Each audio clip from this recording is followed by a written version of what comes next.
कि हमारे खिलाफ 12 नहीं बल्कि 112 पार्टी अभी चुनाव लड़े तो उन 112 पार्टियों की 12 बजाने की ताकत इन अचलपुर की जनता में है। अब की बार हम सीटी का बटन दबाकर ऐसा बटन दबाएंगे कि उन 12 पार्टियों की 12 बजाएंगे। समय है नहीं, मैं इसलिए माननीय बच्चू भाऊ करूं इन्हें आमंत्रित करता हूं कि वे अपने विचार व्यक्त करें। पहले सामने ले ले।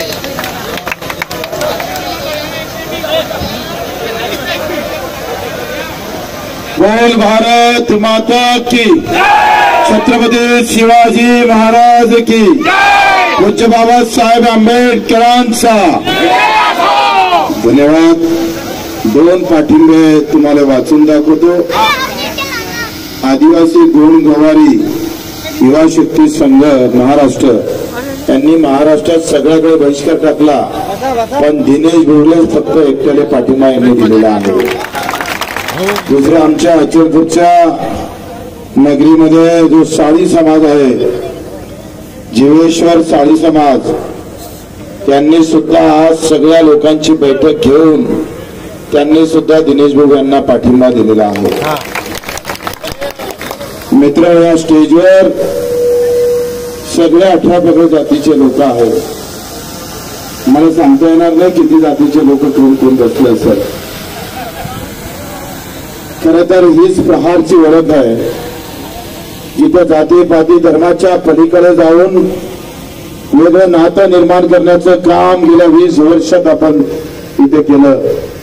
तुमच्या सर्वांच्या आशीर्वादामुळे मला आपल्या सर्वांचा आभार मानावा लागेल। त्या बगैर पैशाचे सुद्धा आपण एवढ्या ताकदीने इथे उभे राहिलात, इथे उपस्थित राहिलात, म्हणून तुमच्या सर्वांचे खास करून आभार, धन्यवाद।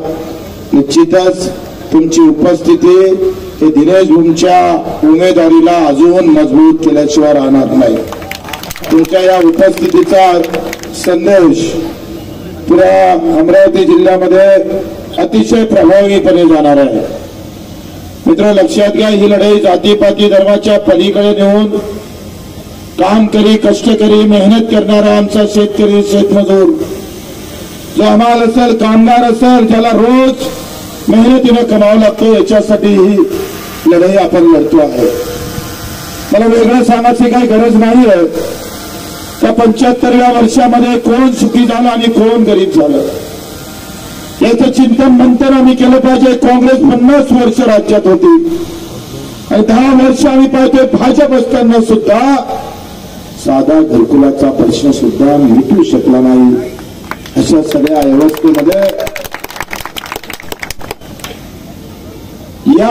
व्यवस्थेमध्ये काही घरकुलांना लाभ भेटला, पण दुसरा हप्ताच भेटला नाही। बरोबर आहे ना? कधी भेटते तो घरकुल 1.25 लाखाचं, 2.5 लाखाचं। मी मुद्दाम तुम्हाला सांगतो का हा क्षण तुमच्या सोबतच का होतं। मी मेळघाट मध्ये आता 2 दिवस अगोदर गेलो, ज्याने रस्त्यावरचं दगड फोडण्याचं काम ज्या मजुरानं केलं, त्या मजुराचा 3 महिन्यापासून पगार नाही, पैसे नाही। इथं आमदाराचा पगार 5व्या महिन्यात 5च्या तारखेला होते। सेठ आजी साहेब, आमचा पगार, कर्मचाऱ्याचा पगार 5 तारखेच्या आत होते, 5 नाही 10 तारखेच्या आत होते। ते झाला पाहिजे, पण मेहनत करून 24 तासाच्या आत मजुरी दिली पाहिजे। 256 रुपये ते 3 महिन्यानं भेटले। म्हणजे आज जर मी काम केलं तर माझ्या खिशात पैसे जुलैमध्ये येणार। ही व्यवस्था आहे, ही केंद्र सरकारची योजना आहे। महाराज आमच्या नवनीत राणा त्याच्यावर पुरा शब्द सुद्धा बोलू शकले। पुरा आदिवासी समाज 20,000 आदिवासी त्या पूर्ण मेळघाटमध्ये मजुरीच्या कामावर होता। होळीच्या दिवशी सुद्धा पैसे आले नव्हते त्याच्या खिशात। हे दुःख आहे। मी राजकारण म्हणून नाही बोलत। आमची लढाई, तुमची आमची जी लढाई आपण इथे उभी करतोय ते एका जाती धर्मासाठी उभी नाही करत। प्रत्येक जातीमधला जो गरीब आणि कष्ट करणारा माणूस आहे, जो रक्ताचं पाणी करतो, त्या सगळ्यांची लढाई तुमच्या आशीर्वादाने लढायची आहे दिनेश भाऊंच्या माध्यमातून। आणि मी नेहमीच सांगतोय का आम्हाला जाती धर्माच्या नावानं मत नाही पाहिजे. जो जाती धर्माच्या नावानं मत देईल त्याला नाही दिलं तरी बेहत्तर, आम्ही पडलो तरी बेहत्तर. पण ही लढाई आम्ही सांगतोय, ही लढाई शेतकरी, शेतमजूर, कष्टकरी, कामगार याच्या नावानं तुमचं मत घ्यायचं आणि जिंकून करायचं. उद्या हिंदुस्थानाला सांगायचं आहे का काँग्रेस काही जाती लोकांना घेऊन जातो आणि भाजप काही लोकांना घेऊन लढतंय. आणि धर्माधर्मामध्ये आम्ही तेढ निर्माण करण्याचं काम करून मत घेण्याचा जो प्रयत्न करताय, तेव्हा निर्यात बंदी केली तेव्हा काँग्रेसचं सरकार होतं. सरकार आलटून पलटून गेलं पण ते शेतकऱ्यासाठी कधीच उभं राहिलं नाही. मित्र, कांद्याची निर्यात बंदी केल्याबरोबर बांगलादेशानं 1 किलोच्या संत्रा माग 84 रुपये आयकर लावले. 84 रुपये. इथे संत्रा उत्पादक शेतकरी असेल 84 रुपये म्हणजे आमच्या संत्र्याचे भाव जर 2000 असेल तिथे 4000 भेटले असते. 4000 रुपये. आमची ना खासदार काही बोलले नाही. मी गडकरी साहेबांना 4 पानाचं पत्र दिलं. 4 पानाचं. कारण हुकूमत नागपूरहून चालते. 2 मोठे नेते नागपूरला आहेत आणि संत्रा हा विदर्भात आहे. मग विदर्भातल्या संत्रा उत्पादक शेतकरी मराले टेकला आहे. तुम्ही जशी साखरेला सबसिडी दिली तशी संत्रा उत्पादक शेतकऱ्याला सबसिडी द्या. एक उत्तर सुद्धा आलेलं नाही. लक्षात. ते आमचं रोजचं मरण आहे. रोजचं मरण आहे. आम्हाला दखलंदाज का केलं जातं हे लक्ष घ्या. तुमच्या आमच्या डोक्यामध्ये धर्म आणि जातीचं ते म्हणताना पॅरामेशिनचं इंजेक्शन दिलं जातं. आमच्या डोक्यात मुद्दे संपले पाहिजे. गरीब हा विषय संपला पाहिजे आणि जात आणि धर्म आमच्या डोक्यात ठासून सांगता आलं पाहिजे. मित्र, कांदा नाही खाल्ला तर मरते का कोणी? लसण खाय, मुळा खाय, अधिक काय काय नको खाऊ साया. पण कांदा खाल्ल्यानं मरत नाही तरी कांद्यावर निर्यात बंदी आणलं जातं. हा शेतकरी विरोधी धोरण आहे. ते काँग्रेसचं आहे आणि भाजपाचं पण आहे. हा शकुंतलाची मी लक्षवेधी मांडली होती. काल आमच्या नवनीतजी राणा चांदूर बाजारला असं म्हटलं का सॉइल टेस्ट सुरू आहे म्हणून. आता हे मुख्यमंत्र्यांना दिलेलं उत्तर आहे, माझं उत्तर नाहीये. मी शकुंतला सुरू व्हावी, ती ब्रॉडगेज व्हावी म्हणून लक्षवेधी केला होता. विधानसभेत तुम्हाला माहित आहे आम्ही कोणाची नाही ठेवत. समोर जरी मंत्री असला ना तर घाम फुलण्याचं काम बच्चू कडून इमानदारीने केलं. आम्ही फक्त रस्ते, नाल्या, लाईटच नाही लावले भाऊ. तुमचं प्रत्येक दुःख सभागृहात मांडण्याचं अतिशय प्रामाणिकपणे काम केलं, प्रयत्न केला. आम्ही हा नाही विचार केला समोर मुख्यमंत्री एकनाथ शिंदे बसल्यावर. कधी विचार नाही केला.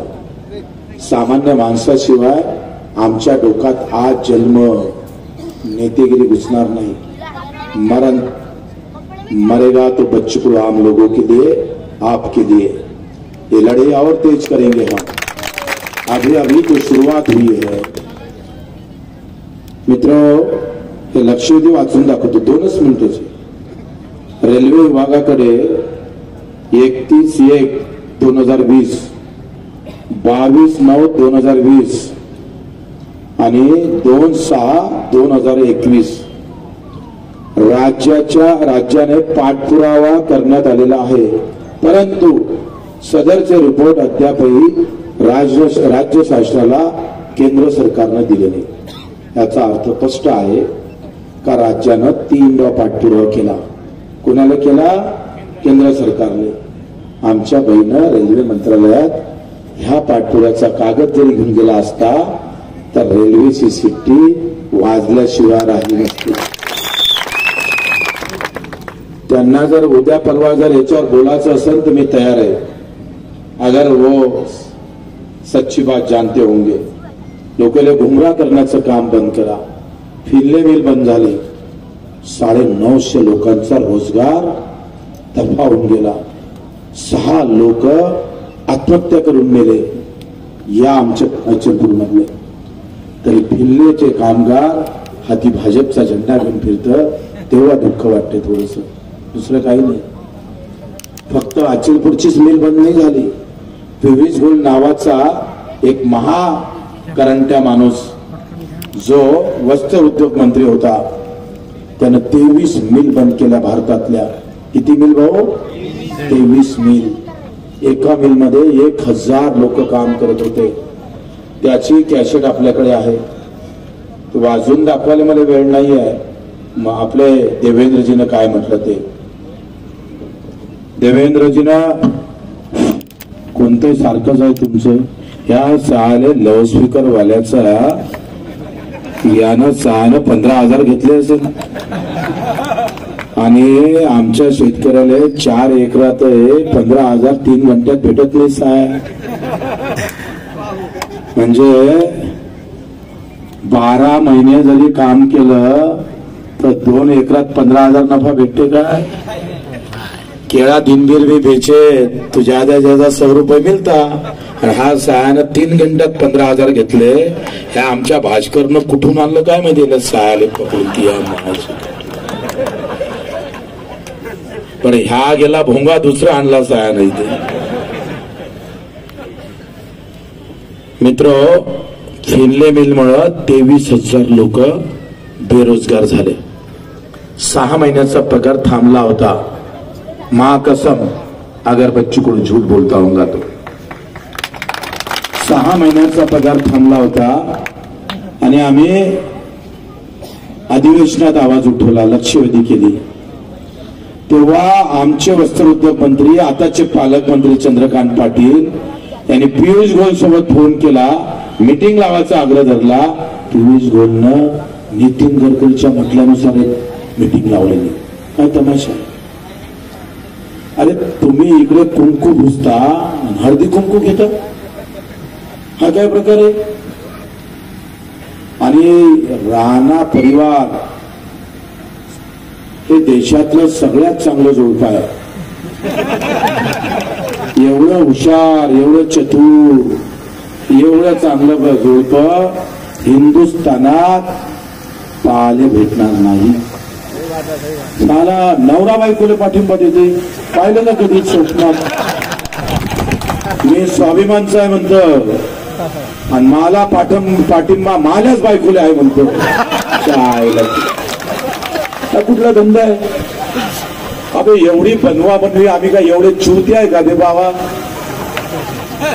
एवढी बनवा बनवी काय मूर्ख करतं, मूर्खतामध्ये काढतोय आम्हाला. एका कोपऱ्यावर स्वाभिमानाचा झेंडा आणि दुसऱ्या कोपऱ्यावर भाजपचा झेंडा. आता मधात प्रहारचा झेंडा त्या पोट्याच्या हातात धुंद मला सांग. किती मूर्खता आहे. तुषार भारती आपल्या तालुक्यातला माणूस आहे, बीजेपीचा कट्टर. गाव तिथे शाखा निर्माण केल्या तुषार भारतीनं, प्रचंड मेहनत घेतली. नतीजा काय हाती आला माहित आहे? तुषार भारती घरी नसताना तिचे आई वडील होते, तिची लहानशी मुलगी होती, 9 वर्षाची पोरगी होती. 9 वर्षाची पोरगी घरी रडत होती आणि राणाचे कार्यकर्ते तुषार भारतीची गाडी फोडत होते. ही मस्ती आहे. मग मला असं आपल्या सगळ्या म्हणजे कार्यकर्त्याला म्हणायचं आहे भाजपच्या वगैरे, ते तर अशी म्हणते की मैं जब मोदी की हवा थी तब भी मैं चुन के आई. म्हणजे मागच्या विधानसभेमध्ये मस्जिद बुद्धविहाराशिवाय कुठं फिरली नाही, तेव्हा ते निळी आणि हिरवी शरणी होती. आता ते भगवी शरणी झाली एका 5 वर्षात. हे कोणती जादू आहे बे साव आपल्याला? काय चुत्या बनवल्या जातं. मनात आलं तसं चालू ठेवायचंय. आता 3 तासाचा चित्रपट होईल का बे बाबा?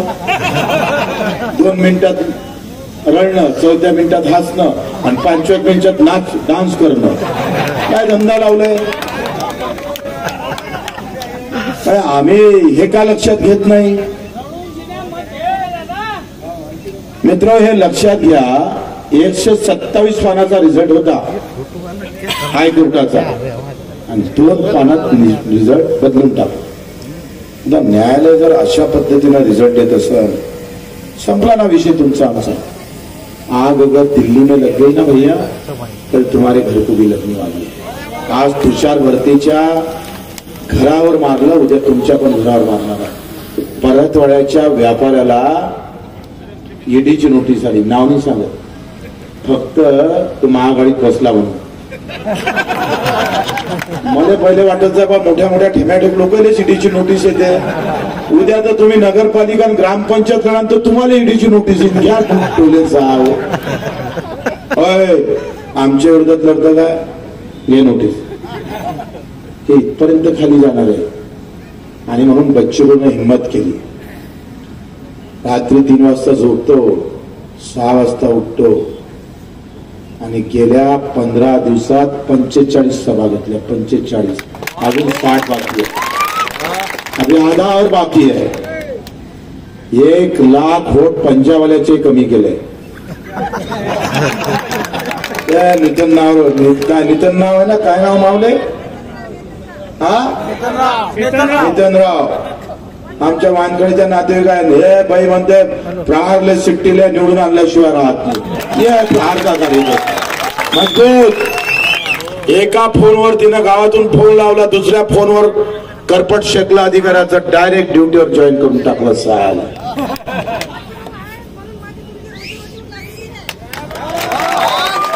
प्रश्न जाती धर्माचा पंथाचा नाही है, जो हमारे काम का है हम उसके काम के रहना चाहिए. विकासात कमी पडलो का आपण? या नदीवरून तिकून रस्ता निघणं कोणा स्वप्न तरी पाहिलं होतं का बे बाबा? पाहिलं होतं का स्वप्न? हे नच सांगतो ना भाऊ, हे पुढच्या दिवाळीनंतर वाराणसीची नच सुद्धा फेल करून एवढी सुंदर बनवतो. देखणे आएंगे इनके लोग. 200 बेडचं हॉस्पिटल उभं केलं आपण. 200 बेडचं कामात जर सांगतो म्हटलं तर अंजनगावची सभा रद्द होईल. सांगायला भरपूर आहे शरीकर साहेब. तुम्ही गांधी पुलावरचं मैदानाचा उमेदवार जिंकून आला असं म्हणा, काँग्रेस आली तर काँग्रेसच्या पार्टीचा उमेदवार निवडून आला असं म्हणा, पण दिनेश जर प्रूफ आला तर अमरावतीकर जिंकले असं म्हणा. आम्ही जिंकलो. ही खासदारकीची लढाई तुम्ही आमच्या हाती द्या. पुढच्या 6 महिन्यात 25 आमदार बच्चू तुमच्या अचलपूरच्या हातात. 25 आमदार. बारामती का विकास क्यों हुआ? वह राजनीति ताकत मजबूत है. राजकीय दबाव असल्याशिवाय विकासाची कडी उघडत नाही. बारामतीकर राज्याचं राजकारण करतं. उद्या बारामतीला मागे टाकून अचलपूरकर राज्याचं राजकारण करा, हे तुम्हाला शक्तीने सांगतोय.